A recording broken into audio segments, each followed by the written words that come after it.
All right, so we are here. So we're in week 13 already. I'm sure you guys are probably feeling it. It's very clearly the end of the semester.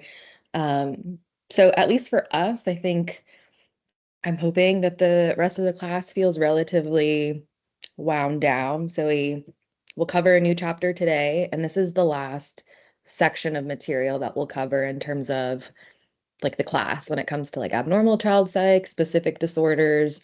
Um, and this is really the last chapter that'll show up on the last exam. So if hopefully this feels like an easy few weeks for us in this class. So again, this is the last chapter we're covering in terms of content that'll show up in the exam. And then all of next week is just like honestly free for all in terms of I have some articles and I was just planning for it to be more like general professional development. So a couple of you have come to office hours to like talk about what you guys want to do in terms of your own careers or after school or things like that, but we have the week dedicated to it next week. So that's really what next week is. It's more for you all. It's not going to be on the exam, so just be thinking about things you might want to know, um, if that's of interest to you. So again, next week is really for you, and then the following week is a semester review. So hopefully it feels, again, pretty light for you all. All right. Oh, and obviously this week we're only covering this last chapter, so no new content other that after, or like no new lecture slides after this week. Okay, so we're covering trauma and stressor-related disorders, and this comes from chapter 7 of your text. Here's a little snapshot of the week. So just a quick reminder, we had a flipped classroom on Friday, so a few days ago, and then remember I added a flipped classroom for this Friday. So just like last week, we'll meet Monday, Wednesday. I will not see you on Friday. So really we have 2 days to talk about the material. Anything we don't finish covering, or if you don't finish reading your textbook, do it on Friday during the class period. So flip classroom, and then just note that the last assignment opportunity is due this coming Sunday. So I know it felt kind of fast with the other one that we just did, which I think we will be releasing the grades for assignment 3, if not today, tomorrow. So we tried to give like 2 weeks in between, but this is the last assignment opportunity, assignment 4. So make sure you've checked to see if you need to complete the assignment and or want to complete the assignment. So just remembering that there are 4 assignments total, only 3 count towards your grade. So if you've missed one, that's fine. That'll just count as the one that I drop.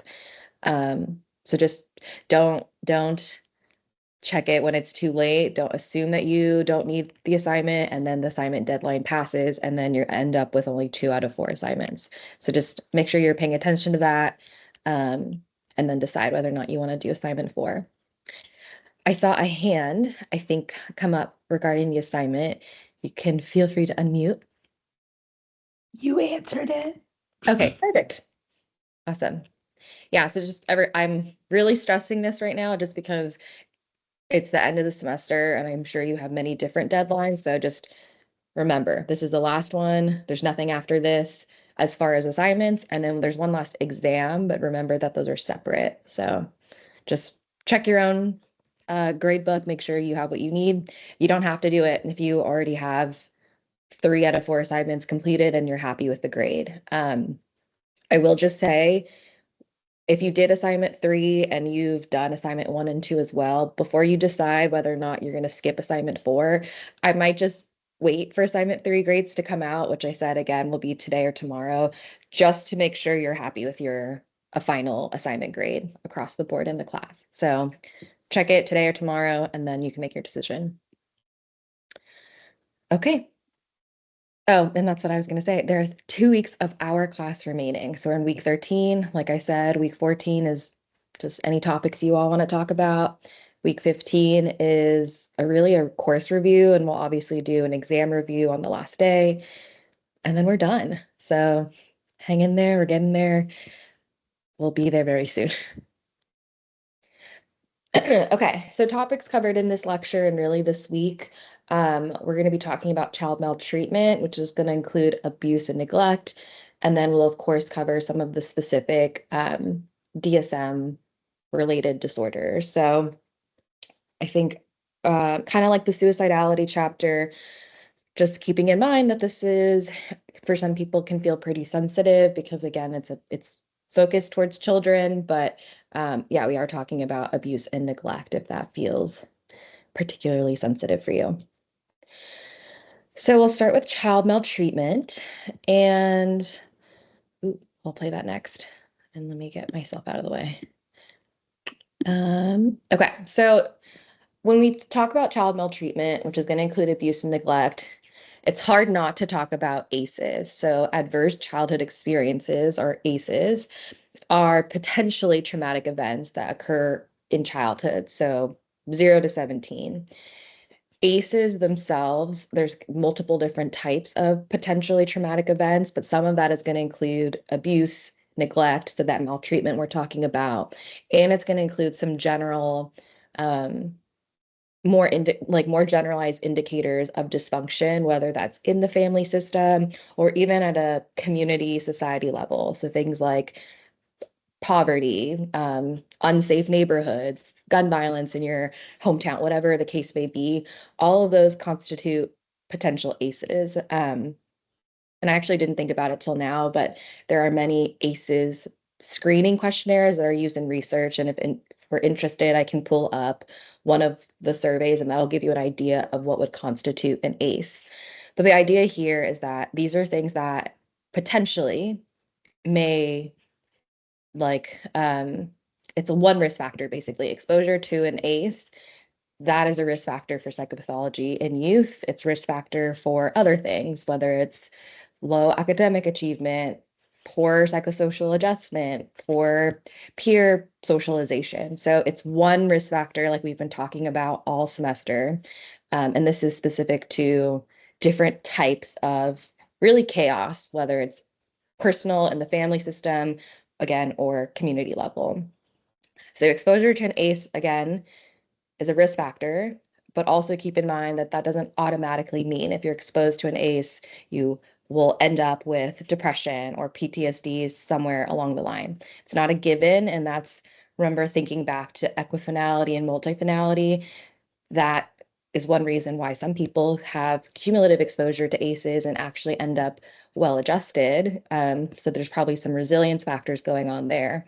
And then there are going to be cases where someone does end up with depression, anxiety, what have you. So this is just one example of risk factors, but it's especially salient for PTSD and trauma-related disorders, which is why we're covering it. So again, ACEs examples, this is not exhaustive, could include abuse, neglect, or poverty. And having these ACEs that you're exposed to early on in development can have adverse consequences, like we just talked about. So it's going to include socio-emotional, cognitive, and physical health outcomes.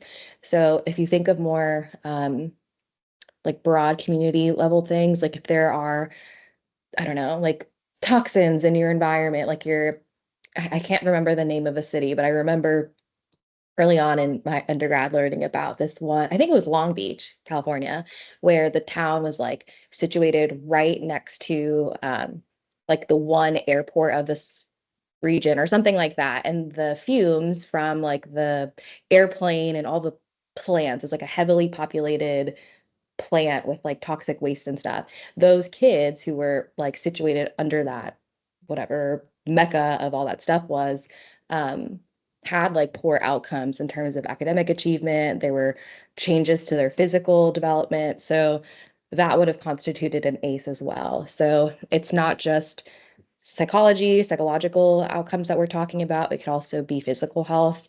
And when we talk about trauma a little bit more specifically, especially something like intimate partner violence or for a child, interparental partner violence, that also can have impacts on the way that they're developmentally growing. So there's some research looking at like autoimmune responses, having more allergies, like brain development gets stunted, like there are actual physical health complications. So it's a really important area of study and has pretty significant public health implications. So very important to talk about. Again, transdiagnostic risk factor. And remember, transdiagnostic means it cuts across different disorders. So we're talking about it today in the context of trauma, but again, like I gave the example of anxiety, depression, anything like that. It can be a risk factor for any of those.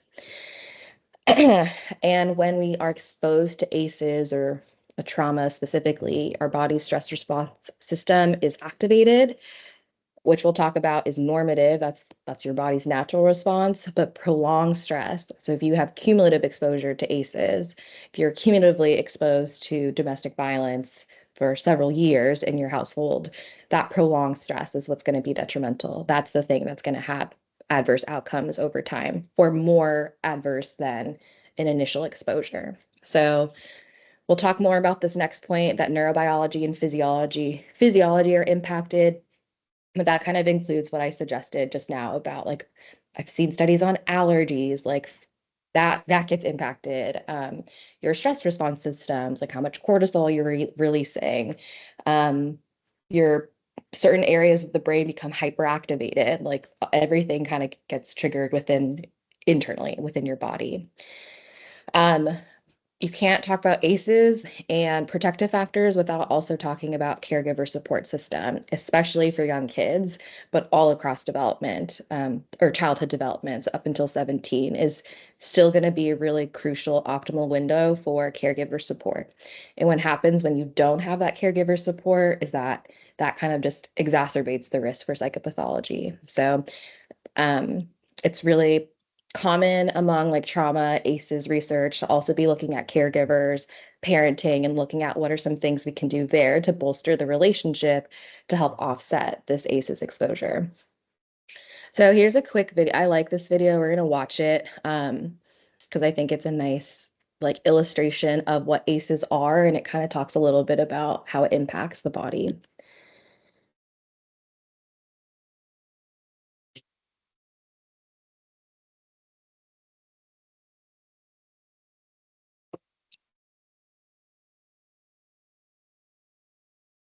A child's experiences early in life are important building blocks for the developing brain.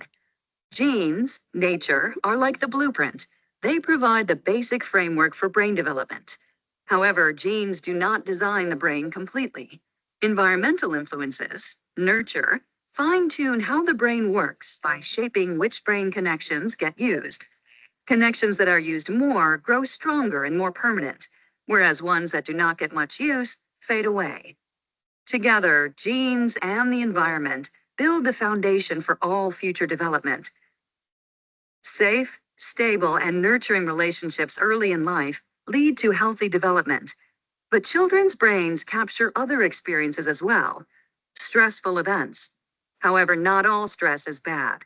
Positive stress involves normal childhood experiences, like starting daycare or meeting a new person for the first time. This stress is essential for healthy development because it helps children develop coping skills and confidence. But when stress is frequent, chronic, and uncontrolled, it is toxic to children, especially when they do not have a caregiver to provide support or buffer the stress. Adverse childhood experiences, ACEs, such as abuse, neglect, exposure to intimate partner violence, parental depression or addiction, and poverty, are toxic stressors which could lead to lifelong changes in learning and behavior. ACEs early in development can impact social, emotional, and cognitive functioning, increased risk-taking behaviors such as drinking and substance use, and increased risk of disease, disability, and social problems later in life. The question is, how do adverse childhood experiences impact a lifelong development? One of the most important systems in our body is our stress system. It's activated when we experience stress. We become alert, our heart rate increases, and so do our stress hormone levels, cortisol and adrenaline. Our body is ready to react, what is known as fight or flight. A short period of time after the stress is over, or if a child receives support from a caregiver, the stress response turns off and the body returns to a normal state. Adverse childhood experiences create stress responses that stay active, and without the support of a caregiver, the system has difficulty shutting off completely. This constant and prolonged activation can affect immune system functioning and increase the chances of sickness, infection, and disease. Prolonged activation of stress hormones is also toxic to the brain. Certain areas of the brain are more vulnerable to toxic stress, including the executive center or the brain's control center, an area important for solving complex problems, attention, reasoning, impulsivity, inhibition, and learning. A second area is the emotional center, the brain's alarm system, which is involved in processing and interpreting emotions and the ability to control impulses. The third area is the memory and learning center, the brain's filing cabinet, which plays a major role in learning and the formation and retrieval of memories. Science shows that adverse childhood experiences impact all of these brain centers. Behaviorally, what we begin to see is emotional distress, poor emotion regulation, greater impulsivity, learning difficulties, and physical and mental health problems. More recently, science has begun to look at how ACEs cause changes in gene expression through a process called epigenetics, which helps us understand how nature and nurture interact. Epigenetics causes changes in the way genes work without changing the DNA code itself. This occurs through chemical changes influencing how the code is used. In other words, genes are like the hardware in a computer. They determine the boundaries of what is possible. However, we need an operating system to tell the hardware what to do. Epigenetics is like the operating system directing the function of a gene's DNA hardware. The genes we are born with are the genes that we have for life, but experiences like nutrition, exercise, smoking, stressors, and relationships all affect our biology. Adverse childhood experiences are associated with epigenetic changes related to stress, brain development, cognition, and systems associated with mental and physical health. Changes that happen early in brain development are more likely to be enduring and are possibly passed on to future generations as well. The good news is that positive, supportive relationships at any stage in life can make a difference. However, supporting families and children early on will help prevent many of these negative outcomes. One of the key ingredients for healthy development is having warm, loving, and actively engaged caregivers. This involves promoting serve and return interactions, where caregivers actively and warmly engage with the child, making eye contact, responding to sounds, words, gestures, emotional needs, and sharing experiences like reading and play. Providing programs that support caregivers to strengthen these abilities are the blocks that build healthy foundations for life.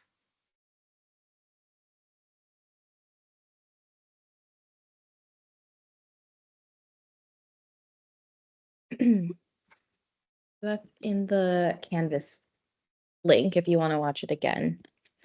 Okay, I'm back to the PowerPoint. I'm assuming you can all see the PowerPoint.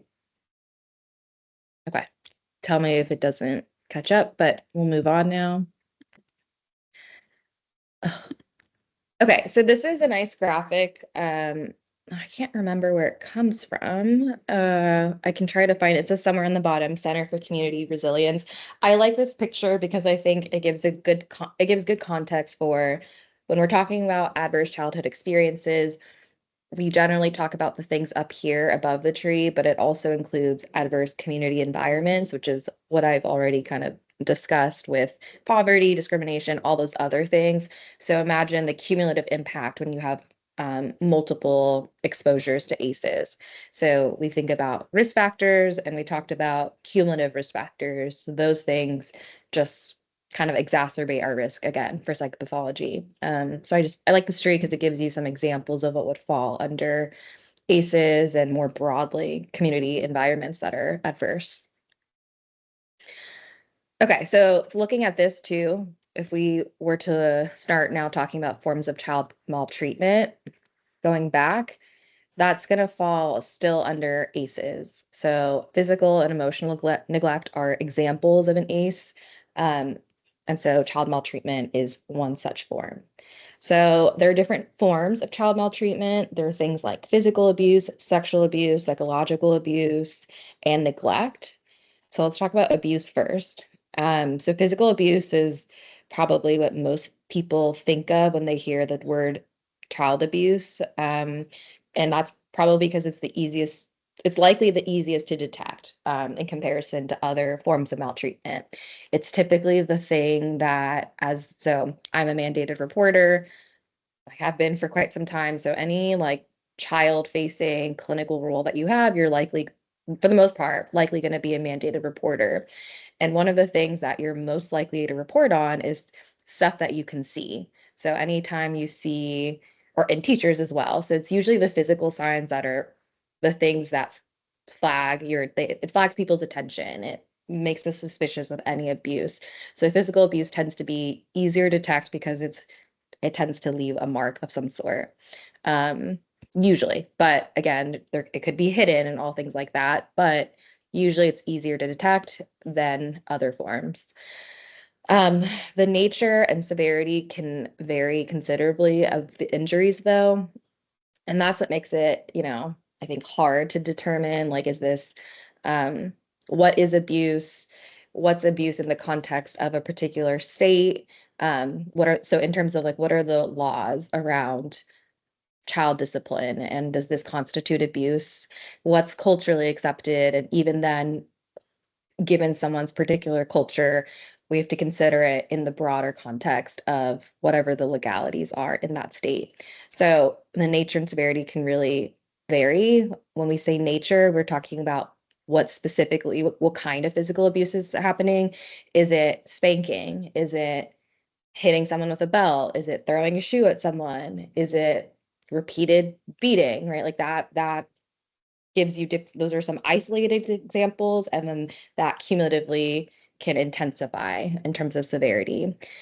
What form of physical abuse is happening, like when people use instruments like a wooden spoon versus a belt versus a shoe, like all of those things matter, and they might all constitute physical abuse given the context. We would have to hear a little bit more.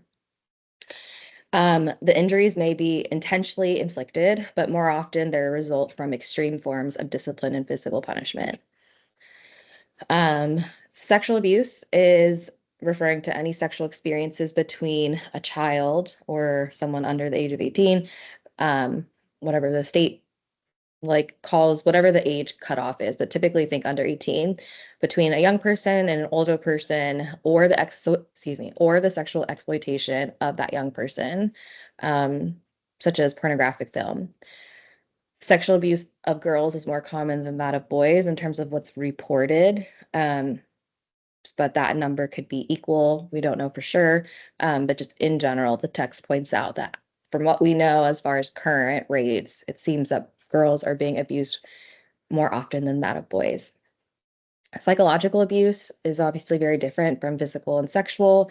And that's not to say that these things can't layer on top of one another. If you're exposed to one form of abuse, you're probably exposed to some other form of abuse in the home. So with psychological abuse, this is different standards for appropriate parenting practices that are considered an issue when considering psychological and emotional abuse.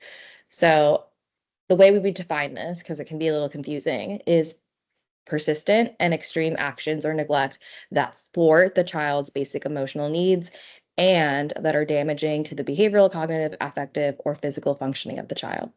So that's the primary definition. But we also really need to consider, like, what are the standards that we're using in terms of determining what's appropriate parenting, what constitutes abuse, again, versus within your right as a parent. And then neglect is the most common form of childhood maltreatment beyond abuse. So it's neglect really that we see the most often. And this is really failure to provide for a child's basic needs. So it can be physical neglect, like the parent is not providing a roof over the child's head. They don't have adequate nutrition. There's no shelter. There's no means for hygiene, like they're not provided with toothbrush, toothpaste, any drinking water, any food. That can constitute physical neglect, or failure to provide clothing that is going to be adequately clean, fits them appropriately in terms of the size, and then is adequate for the weather. So if we, for example, when we had the freeze or when it snowed over here, if the child consistently is only equipped with, I don't know, like a tank top and swimming trunks, that's not appropriate for 20, whatever, 16-degree weather.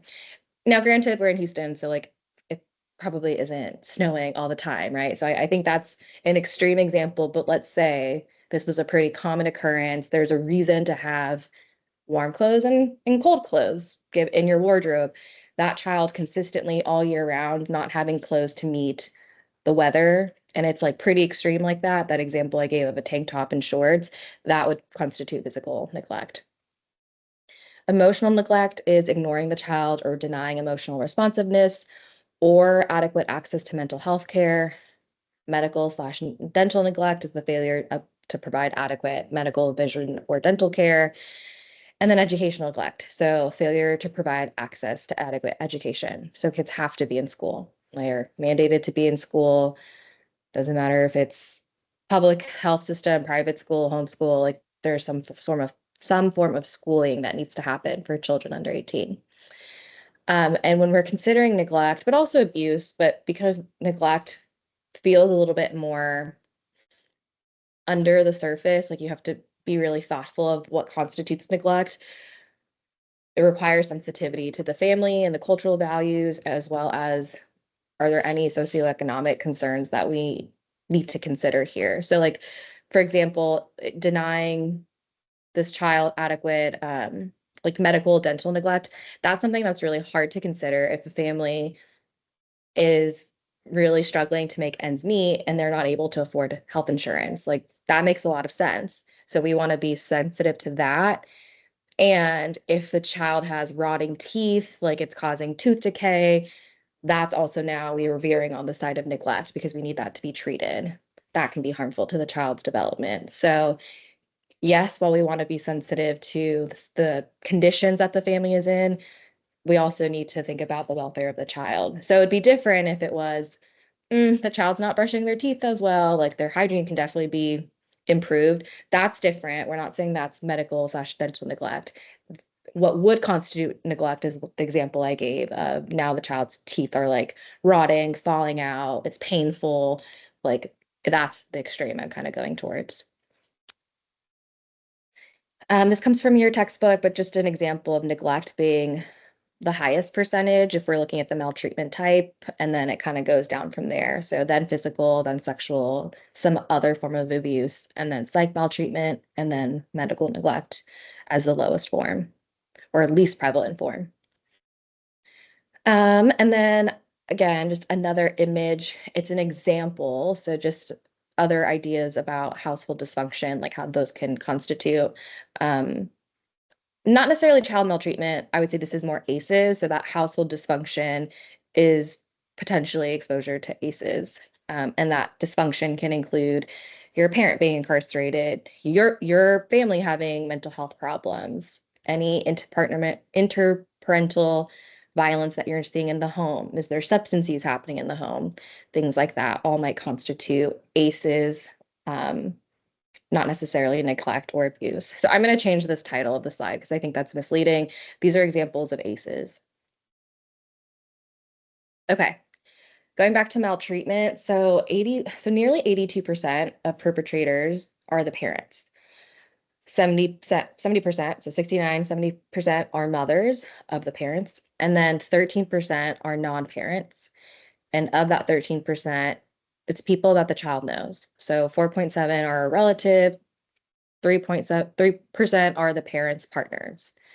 Doesn't have to be the actual biological parent. It could be just the parent's partner. So mom's boyfriend, dad's girlfriend, dad's whatever the partner makeup is, it's someone the child knows. So perpetration tends to happen pretty close to the child in terms of who's in their life.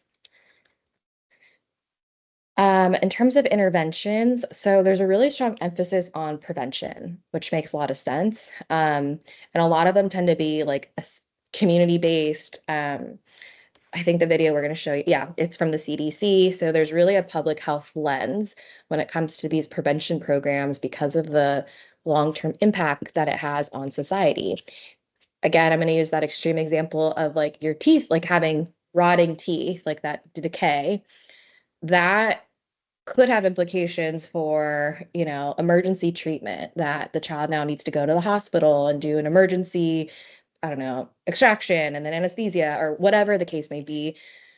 And let's say the family doesn't have health insurance and then they're kind of in a bind because now they have to pay for it. There's a lot of public health concern because of the costs associated with what happens at the end of the day. Or when you're talking about um, CPS, or I guess here it's DCFS, so on any of the child and family protection services, who's funding those programs. So there's a lot of overlap with this form of maltreat or this area of psychology and research. And when it comes to what are we funding, what is the governing board for all these different programs that we have. So there's a strong emphasis on prevention to make sure it doesn't happen. And a lot of that can come from CDC or other kind of public platforms that are really urging caregivers to be a strength of support for their child, or maybe to give them psychoeducation about what maltreatment what it is and what abuse is considered and what neglect is considered. So a lot of emphasis on those kinds of programs. And then in general, and we're talking about childhood trauma specifically versus, I don't know, let's say, I don't know, your parent has substance use, like that's a little bit different. When we're talking about childhood trauma in particular, really what we're going to be looking at is trauma-focused cognitive behavioral therapy, so TFCBT. And that's specifically for treating the child who has some sort of traumatic exposure, which we'll talk about a little bit later. I'm going to play this because it's like 2 minutes and I like this video. And I like it because it comes from the CDC, which again, I'm kind of pointing to the public health concern that this has, or the implications that ACEs and any form of maltreatment has on general public. It's not just a me problem in the context of my family or your family. We can zoom out a little bit and we see the public health implications quite clearly.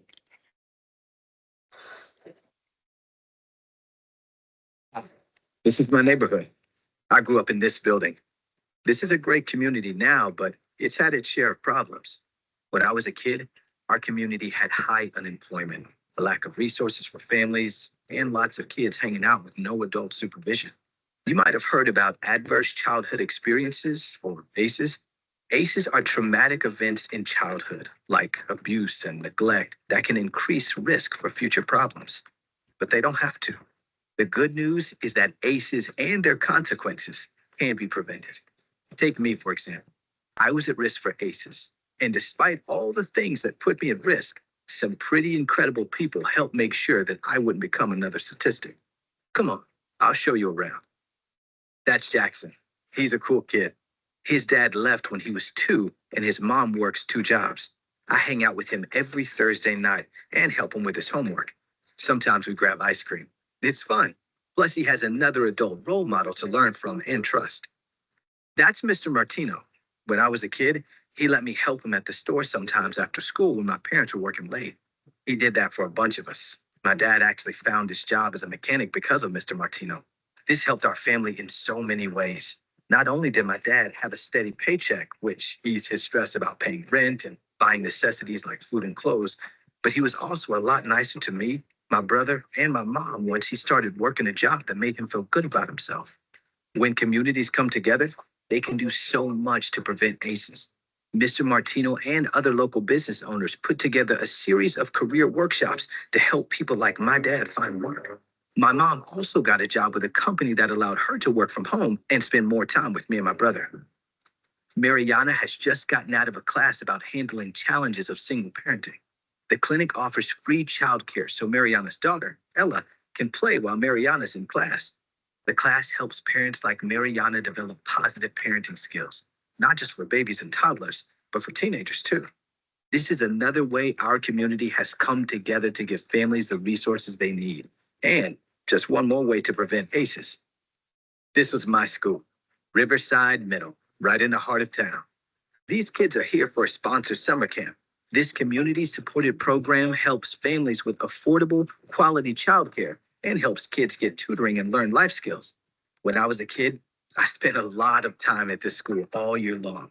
There was one counselor, Miss Greer, who I remember more than anyone. She was a really good listener. Miss Greer helped me and my brother get involved in after school activities like baseball and soccer. Our coaches were super nice and were mentors to us. Staying after school for practice kept us and a lot of other kids out of trouble. When schools help take responsibility for preventing ACEs, everybody wins. My life could have gone in a completely different direction. Studies show that ACEs can have long-term negative effects on kids' health and well-being that may last into adulthood and even continue in future generations. But by people and groups taking action, ACEs can be prevented. In fact, there are 5 known strategies that help stop ACEs before they even start. You can implement them in your own community, just like we did. How? By strengthening economic support for families, by changing social norms to support parents in positive parenting, by providing quality care and education early in life, by enhancing parenting skills to promote healthy child development, and by intervening to lessen harms and prevent future risk. So, now you know my story, and you've seen the prevention strategies in my community that helped me beat the odds. I had healthy relationships with my family and friends. I learned how to take care of myself and make good choices. And today, I'm a mentor to other kids who need some extra help so they don't become an ACEs statistic. Safe, stable, and nurturing relationships and environments are essential to prevent child abuse and neglect and to assure that all kids reach their full potential. Are you thinking what I'm thinking? Banana split? You got it. All right. So just, I like the end where it talks about the 5 strategies. I think that is a nice segue. And if you remember, there were 2 points where he talks about um, programs that hopefully enhance parenting skills. So just whether those are support groups or psychoeducation groups, just to support parents who potentially may be in an environment that would constitute an ACE for their child, or maybe I've seen like prenatal programs as they're becoming parents. Like, are there certain social groups, support groups that can help with giving information, like whether it's psycho ed or just social support? So that's something that I've been really interested in my own research, not necessarily in the context of ACEs, but I think, again, I think you guys know this, but my areas in parenting and attachment. And so my interest, I think, maps nicely onto different populations that could use it or that would be impactful on.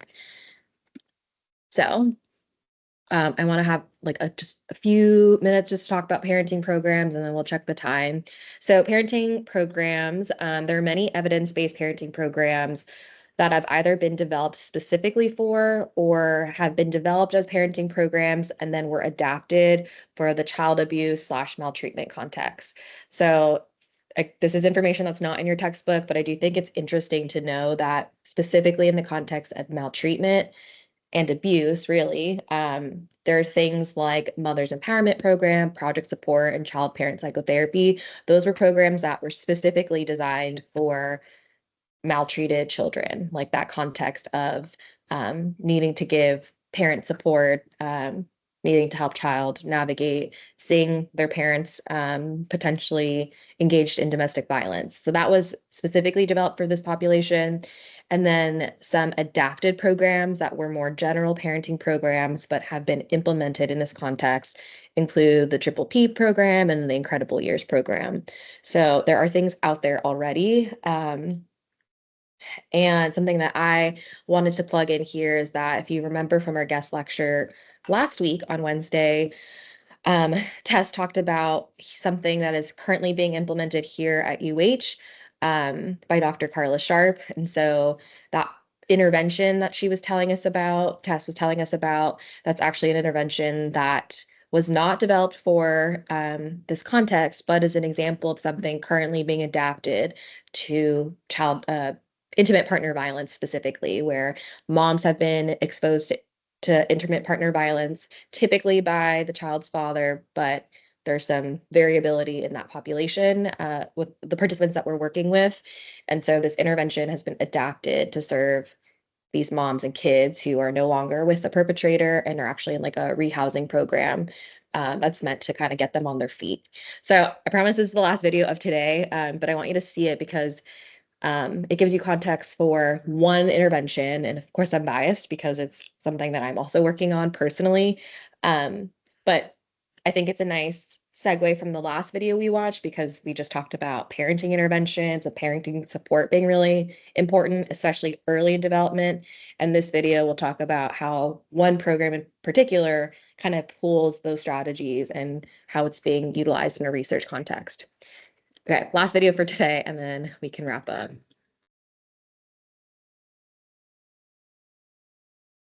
What's the difference between a child playing with blocks by themselves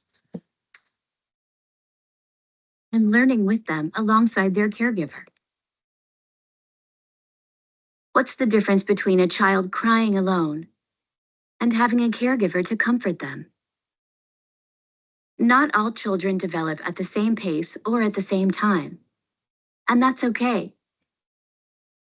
MISC is based on the idea of understanding that there are interactions between adults and children that create learning moments that give meaning to their experience. MISC is about learning to learn for both children and their caregivers. We all carry backpacks, both physical and emotional. For a child, they hold the uncertainty and pain they feel but are too young to understand. And for caregivers, they are filled with characteristics and experiences that lead them to protect their children from the impacts of their past. Through strength-based intervention, MISC strives to give caregivers the confidence they need to lift their children's socio-emotional and cognitive skills. Despite the background of the caregiver or source of their pain, MISC brings joy, reward, and understanding to their interactions with children. This is done through both an objective and a process. The objective is more intelligent and socially competent children. And the process is mediational intervention for sensitizing caregivers. As a society, we invest so much money in helping children with reading, math, and nutrition, and that's a wonderful thing. However, we don't put forth the same amount into the quality of interaction between children and their caregivers, and that can have a long-lasting impact. Parental stress makes it easy for caregivers to lose track of their role. Raising a child is a difficult job, even without outside influences. And for children, an over-reliance on devices and technology have removed the human elements that stop them from meeting their full emotional potential and developing healthy brains. MISC improves the literacy and quality of interaction, no matter how old a child is. It also acknowledges the amount of work caregivers do in their professional lives and adapts to those situations so they can meet the needs of their children.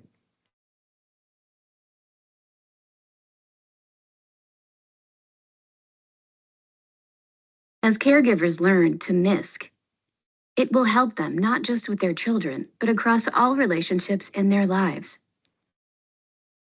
MISC comes from a process experts call serve and return. But instead of bouncing a tennis ball back and forth, caregivers and children interact in ways that promote learning, communicating, and closeness. Together, a caregiver and their child plant a MISC tree. The roots are the emotional components. Grounded in attachment theory, these form essential interactions between caretakers and children characterized by empathy, sensitivity, and responsiveness. The emotional components convey basic messages to the child.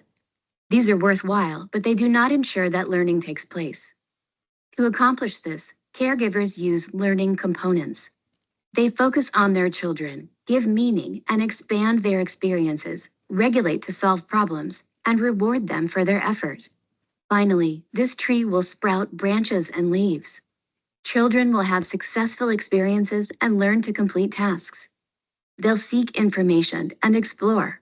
They'll think before doing. And when they need help, they'll feel comfortable enough to ask. This is what is built over a 12-month period. Data has shown that children whose caregivers take part in MISC soar in their socio-emotional and cognitive health. And it's not only caregivers who can take part in this journey. Teachers can MISC. Any adult caregiver of a child can MISC. Okay, I'm gonna end it there. If you're interested, I put the link in the chat or in Canvas, and it's actually what Tess, that link she had in her slides from last week that we weren't able to watch. So you get the gist. It's just one parenting program. It's something that I am involved in my own lab. Dr. Sharp is my advisor. And I show it here today because I think it's important just to see like, okay, what do you mean? Like, what, okay, parenting program for trauma. That sounds great. This is an example of kind of the thought that goes behind developing one kind of parenting program. So this one has attachment-based components and some of the mediational learning components that you heard about. And that's just our intervention broadly. And then we've applied it to a lot of attachment disruption contexts. And again, one context has been moms and kids who have been exposed to IPV. I won't spend too much time talking about, oh, actually, no, I have a couple slides. You don't have to read this. I just plugged this in here because I've recently been doing a lot of work on that project, the MISC project, where we're implementing it with moms and kids of IPV. And one of the papers that we wrote out of the intervention, which is still ongoing, was just a review of what are the parenting programs out there for African American moms and kids, so Black families that have been exposed to intimate partner violence and there's nothing that like synthesizes parenting interventions plus this IPV context, which is really interesting. And so we kind of went into it knowing that there's really nothing out there. And so what we did was we synthesized, we summarized, here are all the interventions we see out there for families who've been exposed to intimate partner violence. Seems like that's the primary population. And so you might have some demographic variability, like sure, you'll see some Black moms, Hispanic moms, it's a mix. And then we summarized parenting interventions broadly, because remember, we couldn't find anything that was IPV specific. Parenting interventions broadly for Black families. And so in synthesizing those two literatures, which were very separate, what we did in this paper was basically say, anyone that wants to have a program specifically for this demographic, this really important population, here's some suggestions for pulling from both sides of the literature. So that's what this paper was. And these were the recommendations we came up with. So take a look if you're interested. This is not on the exam, but just extra information. Okay, looking at time, how do people feel? So the rest of the lecture is really, let me just look at where we're at. So remember, we have until today and Wednesday. I think what I'll do is I will just share a couple more slides and then we'll be done because I know it's 9:50, and then we will pick up on Wednesday talking about all the specific disorders. So let's just go through responses to trauma and then we'll end there. Oh, shit. Okay. Sorry. Okay. So remember, always in the context of what's normative, anybody who has some sort of acute stressor, whether it's trauma or like something that they perceive as a stressor in the environment, just like with anxiety, it's going to activate your fight or flight response system. So that's an immediate reaction to trauma. It's acute. It's happening right in front of you. It's right now. It's very context specific. And this is for anyone who is exposed. Doesn't matter if you've had half psychopathology, it's just the natural response. So your fight or flight is activated. Remember, that's there's the parasympathetic nervous system, the sympathetic. So remember where that falls. And when that happens, your cortisol increases, it gets secreted, your adrenaline fills your body, you get all of those signs of flush, heart palpitations, maybe you're sweating. So all of that is because of your fight or flight system being activated. It's a very normal response. For most people, though, that cortisol, the adrenaline, all that stuff that is spiked. So if you think of it on a belt like a graph, we see it pretty sharply shoot up when we have that acute stressor. Over time, like within a few minutes, perhaps an hour, from really, really stressful events, it's going to naturally fall down. So your body cannot sustain being at such high levels for such a long time. So that curve is naturally going to fall down. So if you think about, I don't know, like a like you're driving and you almost get in a car accident and you genuinely think you're about to get in an accident, you probably have experienced some sort of like quick heightened response where your heart is beating. You're like, holy crap, someone just tried to turn into me. Like that immediate response is probably very familiar. It goes away though once you maybe get off the freeway and you get to your destination. Like you're still maybe a little bit amped, but that feeling has kind of subsided. That might be very different than actually getting in a car accident, like something where you've been, I don't know, rear-ended and it's a pretty bad accident. Like that might take a little bit more time to subside. Let's say you were not harmed, the person behind you wasn't harmed, but it's like a pretty bad accident. Your car is totaled. You don't need to go to the hospital, but you do need to like pull off to the side. You need to, I don't know, get someone to come get you. Like that might be cause for the time it takes for your cortisol to drop maybe a little bit longer. So those are some examples of the level of severity that I'm thinking of. And even still, your cortisol levels will drop. You're naturally going to kind of subside. That's because your body needs to rest and digest and then kind of comes back to baseline. So that's normal. And when we think about different ages, so in preschoolers, when they have that immediate response to trauma or some sort of stressful event in the environment broadly, and preschoolers usually see things like just kind of being nervous about being away from their caregiver. So they might be a little bit clingy. They might have tantrums. There might be sleeping fears. You might notice some appetite changes or regressive behaviors. In school aged, so we're thinking now they're 6 to, I don't know, let's say 11, you might see like excessive reassurance seeking. They might actually be talking about safety. They might be talking about whatever the event was a lot. And then you might also start noticing like irritability or moodiness. And they also could have sleep problems, nightmares, regressive behavior. So that's common across preschoolers and school-aged youth. And then once you get to adolescence, you might see more of like the under the skin stuff. So like difficulty concentrating, actually like more behavioral. So sadness, you might see more of the moodiness, school avoidance, um, isolation. You might even see risk taking increase. Probably will have sleep problems and or change in appetite. So those are things that are pretty common when we see a trauma has happened. They've experienced this normative stress cycle, and for a little bit, we might expect to see some of these things by age range. Um, the thing to remember, though, is that most people who experience a trauma will not go on to develop PTSD, so post-traumatic stress disorder, or any other psychopathology in general.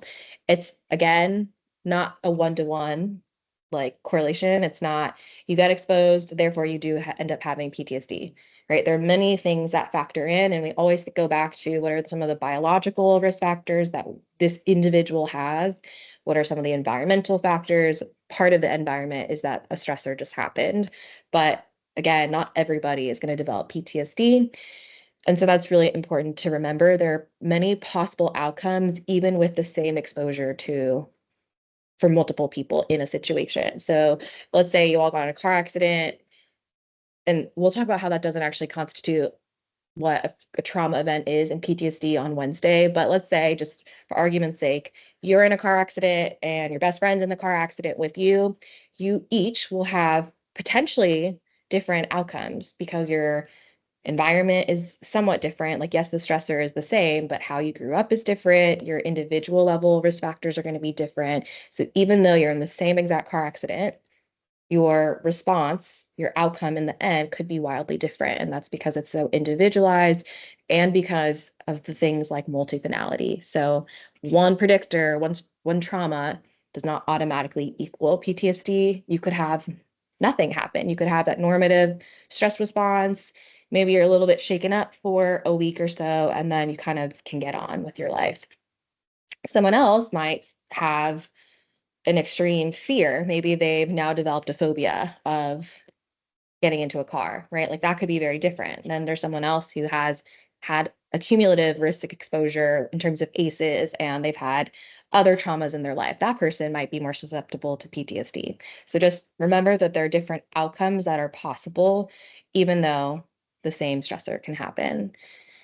So because of that, it's not that everyone develops PTSD.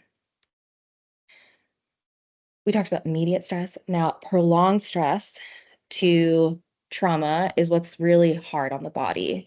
So your body stays in fight or flight. That idea that your body's naturally going to come down in that rest cycle, it takes much longer for you to get there. And it becomes taxing on the body. These levels in your body become imbalanced, and then you experience certain neurobiological changes. And this G by E interaction that I have outlined here, it came up in the first video we watched about ACEs, but all of these things cumulatively are happening. So just think about physiology is impacted, neurobiology is impacted. So it has quite profound impacts when this stress response is really elongated for this person. And that's typically what we see associated with things like PTSD. So let's end here because we're at like 58, 57 right now. And when we pick up on Wednesday, I'll skip the video, but you should watch it if you're interested. It's like a 2-minute neuroscience video of PTSD because Wednesday we'll talk about PTSD. What are the criteria for a diagnosis of PTSD? How is it different for children versus adults? And then we'll get through all of the disorders and a case study. So let's end there unless people have questions. Oh, I'm just now seeing a chat. Oh, so for family. Also, everyone can go. I'm just reading this chat to make sure I answer. Family without the resources. Not necessarily. Yeah. So the question is like, how do you parse apart neglect? Like, does it have to be intentional? Like they meant to cause harm in some way? Versus someone who just doesn't have the resources. I think that's the example of like that medical neglect that I gave, where the intention is probably not to hurt the child that ends up with rotting teeth, but regardless, the impact still is what matters. And the impact is that this was a pretty severe adverse consequence for the child. So even in that situation, although they don't have resources, the intent was not there, they weren't trying to be neglectful, that would still constitute a neglect case because of the outcome on the child.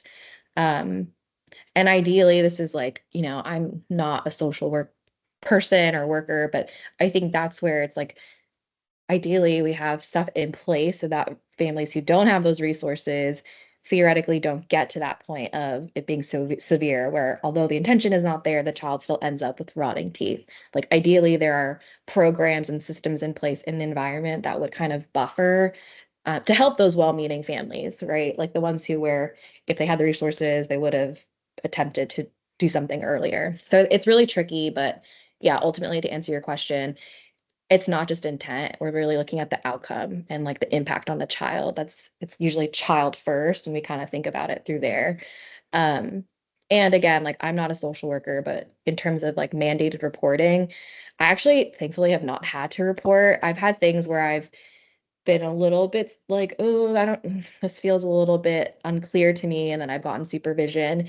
And even in those cases, again, this is a therapy context, at least for me, which is going to be different than like someone who works in social work. Even in this case, where it wasn't any concern about like the parent abusing the child, it's just that there was some concern about other things going on in the home.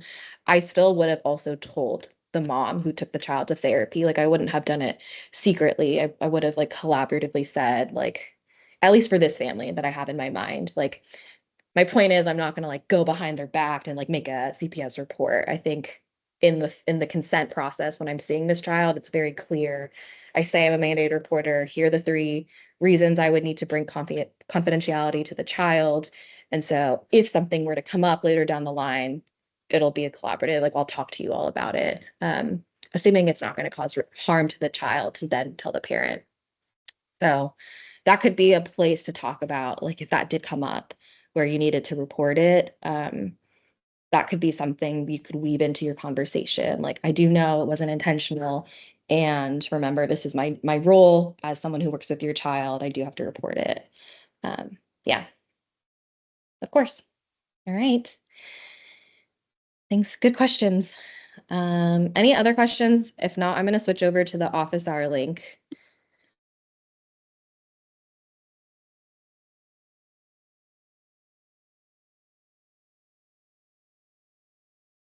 Okay, I'm going to stop recording and switch.